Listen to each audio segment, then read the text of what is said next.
with the blood clots. I said, well, Doc, I don't think it's right, but if you got this from your parents as if this was hereditary, then that means all your years of drinking. He once played guitar with his own blood, passed out drunk behind the stage, and trashed hotel rooms with Ozzy Osbourne, only to return later and clean everything up like nothing ever happened.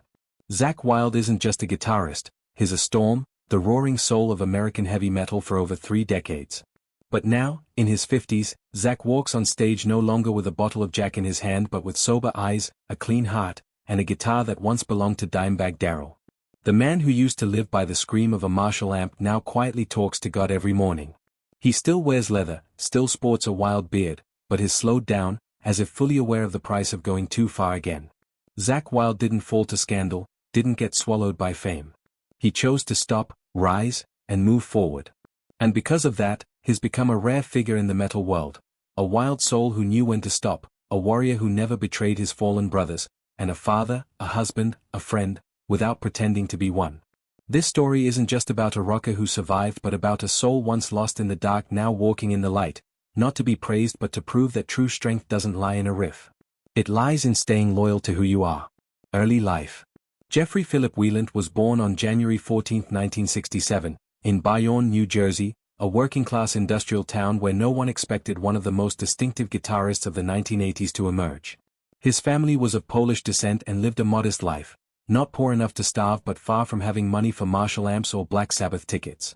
His father, Jerome, grew up in an orphanage, something Zakk rarely speaks about publicly, but everyone understands his toughness and quiet demeanor stem from there. Zakk's childhood was filled with a quiet loneliness, the kind that haunts a kid obsessed with music but with no one to share it with.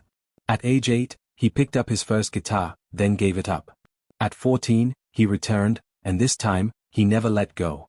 Zakk began practicing guitar like it was the only path left. Some days, he played for 12 hours straight until his fingers bled, dozing off in class, his mind consumed by notes and vibrating strings. While other kids played sports, Zakk locked himself in the garage, replaying the same solo over and over until his hands went numb, not because anyone forced him, not because he dreamed of being a star. He just felt he had a reason to exist when the guitar was with him. School meant little, Zakk went through it as a duty. But it was there he first felt what it was like to stand before an audience, performing at school shows with a crude guitar and eyes full of nerves and defiance. Those performances didn't make anyone scream, but they taught Zakk one crucial thing. If you want to be heard, your guitar has to speak loud and true. Early career. After graduating from Jackson Memorial High School in New Jersey, Zakk worked at a supermarket while playing in a local band called Ziri's. Around this time, he began using the stage name Zakk Wylde, a self-made name, short, wild, and the kind you have to ask twice because no one knows how to spell it. Zakk's childhood didn't carry major upheavals, but every passing day instilled one truth: if there's no light coming from outside, he would build a fire himself. And the guitar, from a lifeless object, gradually became the thing that defined both the identity and destiny of Zakk Wylde.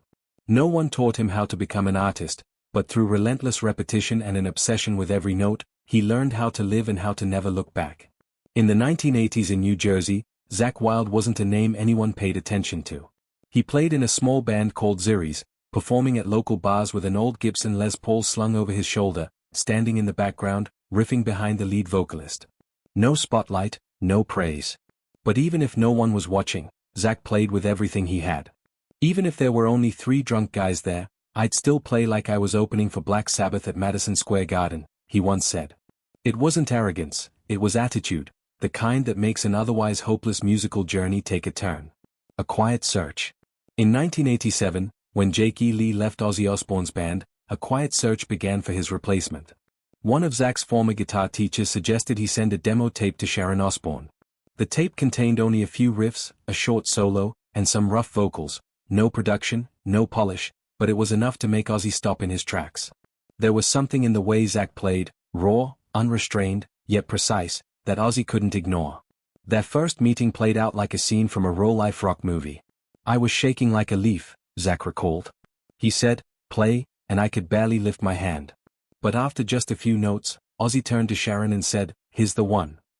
Within months, Zakk, the soft-spoken blonde kid fresh out of an unknown band, officially became Ozzy Osbourne's new guitarist, stepping into the shoes once filled by legends like Randy Rhoads and Jake E. Lee. No rest for the wicked. In 1988, they released their first album together, No Rest for the Wicked. What Zakk brought wasn't imitation, it was a completely original style, razor-sharp riffs, blistering yet soulful solos, and, above all, a profound respect for Ozzy's music. In less than 2 years, Zakk went from a nameless local guitarist to one of the most promising young faces in American metal. But what set him apart wasn't just technique, it was emotion. Every time he stood beside Ozzy, Zakk didn't just play, he bled. He lived it. He performed like he was delivering his own farewell. And from that point on, Zakk Wylde's career was no longer a lonely grind in a cold garage. It became part of a legend where a kid from New Jersey was entrusted with carrying the final scream of an icon. Career breakthrough. Zakk Wylde officially entered the ranks of heavy metal's great guitarists when he released No Rest for the Wicked, 1988, with Ozzy Osbourne. At the time, no one knew this blonde-haired, ferocious guitarist would stay by the Prince of Darkness for so long. But it was Zakk, with his brutal playing, gritty tone, and a die-before-compromise spirit, who helped Ozzy transition through the difficult period following the death of Randy Rhoads and the departure of Jake E. Lee. The 1991 album No More Tears marked a major milestone in Zakk's career. It was the first time he took a deeper role in the songwriting process, and his guitar work was no longer just a replacement, it became the new soul of the band. The solo in the title track No More Tears was a guitar manifesto, fierce and haunting, like the cry of a soul torn between heaven and hell. And Mama, I'm Coming Home, the album's only ballad, proved that Zakk could also be tender, like a child longing for his mother. He co-wrote that song and helped Ozzy deliver one of the most emotionally resonant hits of his career. Black Label Society. After Osmosis, 1995, Zakk was invited to join Guns N' Roses to replace Slash but ultimately declined. He didn't want to leave Ozzy. That choice revealed something core about Zakk's character: loyalty to the man who believed in him, even if it meant passing on bigger fame. Still, Zakk knew if he didn't build something of his own, he'd forever live in someone else's shadow. That's when Black Label Society, BLS, was born. In 1998, Zakk founded BLS, not to compete but to create a world where he could fully be himself. The band embodied raw, wild, growling music, just like Zakk. Their debut album, Sonic Brew, wasn't a massive commercial hit, but it laid the foundation for a cult-like BLS culture embraced by metal fans worldwide through albums like Stronger Than Death, 2000, 1919 Eternal, 2002, Mafia, 2005, and Order of the Black, 2010. Zakk didn't just serve as guitarist and vocalist, he was the soul, the map maker, the conductor of an entire empire. Zakk Sabbath. The song In This River, written in memory of Dimebag Darrell, became an unspoken anthem of brotherhood and loss within the metal community. This is Zakk's unique gift. Despite his aggressive music, he never lacked emotional depth. In ballads like Spoke in the Wheel or Dead as Yesterday, you can feel the spirit of a man who's weathered storms, carrying wounds only music could heal. Zakk didn't stop at BLS. In 2014, he launched Zakk Sabbath, a band dedicated to reinterpreting Black Sabbath classics in his own style. This wasn't just a tribute act, it was Zakk's way of honoring his roots while bringing Sabbath's sound closer to a new generation. Then, in 2022, a jaw-dropping announcement shook the metal world. Zakk Wylde was chosen to step in for Dimebag Darrell in Pantera's reunion lineup alongside Charlie Benanti, Anthrax, Phil Anselmo, and Rex Brown. This wasn't a new Pantera but a living tribute, where Zakk played Dime's actual guitar, with Dime's longtime Tech Grady champion on board to preserve the original sound. For Zakk, this wasn't a career high, it was a sacred duty. He never tried to be Dimebag, he just wanted to do right by his friend's legacy. Zakk Wylde doesn't have a #1 Billboard album. He doesn't flood the radio with hit singles, but he has a fiercely loyal following, from bikers, war veterans, and underground rockers to young loners who see themselves in BLS's gritty riffs. He didn't create a passing trend, he built an unbreakable fortress, a home for the lost. And in a world where everything is replaceable, Zakk Wylde remains exactly who he is. Not a substitute, not to be substituted. A warrior, a storyteller with a guitar and a soul forever fused with metal in a way no one else can replicate. Personal life. When people think of Zakk Wylde, with his wild beard, torn leather vests, sledgehammer-heavy guitars, and ferocious growl, few imagine that behind that fierce image lies a man of one true love. In the world of rock and roll, where marriages often shatter like guitars smashed on stage, Zakk Wylde is the rare exception. He married his high school sweetheart, Barbara Wylde, and has stayed by her side ever since. Zakk met Barbara in the 8th grade. In those early years, when he was still playing in dusty rehearsal rooms across New Jersey, She was the one quietly behind the scenes, handling logistics, bringing water, counting the meager gig money, never once asking for credit. She didn't fall in love with a rock star, she fell for a kid with nothing but a guitar and a promise, "I'll try my best to the end." And Zakk kept that promise, not with fame but with unwavering loyalty. They married in the late 1980s and have 4 children together: Haley Rain Jesse, Hendrix Halen Michael, Sabbath Page, and Rhodes. Their names alone reveal how deeply Zakk's love for music runs, each one a tribute to legends he reveres: Jimi Hendrix, Eddie Van Halen, Randy Rhoads, Tony Iommi, and Jimmy Page. But for Zakk, family isn't a shrine to idols. It's the only place he can come home and remove his battle armor. Barb Erin is more than just a wife. She's his manager, his road companion on every tour, and the first to notice when his health took a sharp decline in 2009. When Zakk suddenly developed blood clots in his lungs and legs, it was she who rushed him to the hospital. Doctors warned if he continued drinking, he could die. Health. Zakk, who used to drink like breathing, who treated Jack Daniels as soul disinfectant, quit alcohol entirely after that scare. It was a decision far from easy but absolutely necessary, for music, for family, for himself. Since then, Zakk has adopted a healthier lifestyle, eating clean, lifting weights, meditating, and even reading the Bible every morning. He still plays metal, still dresses in black, still roars on stage. But backstage, you might find him sitting quietly, eyes closed in prayer or calling his wife. No affair rumors, no quick rockstar flings. Before Barb Erin, Zakk briefly dated model Susie Owens but completely cut ties afterward. In over 30 years, his name has never been attached to a family scandal. In an industry full of lost souls, Zakk chose to stand still and hold tight to the hand that's been with him from the beginning. "I'm a diehard New York Yankees fan," Zakk once joked. "But I'm even more loyal to my wife than to my team." Beneath the humor lies a rare life philosophy: a man can scream into a sea of strangers, but when he comes home, he still needs a place to quietly lay down his guitar and rest his head on the shoulder of the one he trusts most. For Zakk Wylde, that place has never changed. Legacy and influence. Zakk Wylde didn't leave his mark merely through growling riffs, screaming pinch harmonics that echoed like howls in the night, or his hulking frame slumped over a guitar after every show. He left behind something deeper, the image of a metal warrior who lived fully, not for fame, not for trends, but out of loyalty to music and the people within it. In the guitar world, Zakk Wylde is an unmistakable icon. He's not the most technically complex player nor the most revolutionary innovator, but few can craft such a personal guitar tone, the kind that lets you recognize him with just a single note. The sound he created, wild yet profound, became a signature style that influenced generations across genres, from groove metal to doom, southern rock to modern heavy. Zakk is also one of the rare artists universally respected across the often divided metal community. Ozzy fans, Pantera fans, Black Sabbath loyalists, or BLS diehards, they may not all agree on everything, but they share one sentiment: a shrug, a nod, and a simple "Zakk's the man" because he's never betrayed anyone. On a deeper level, it's Zakk's way of living that defines his legacy.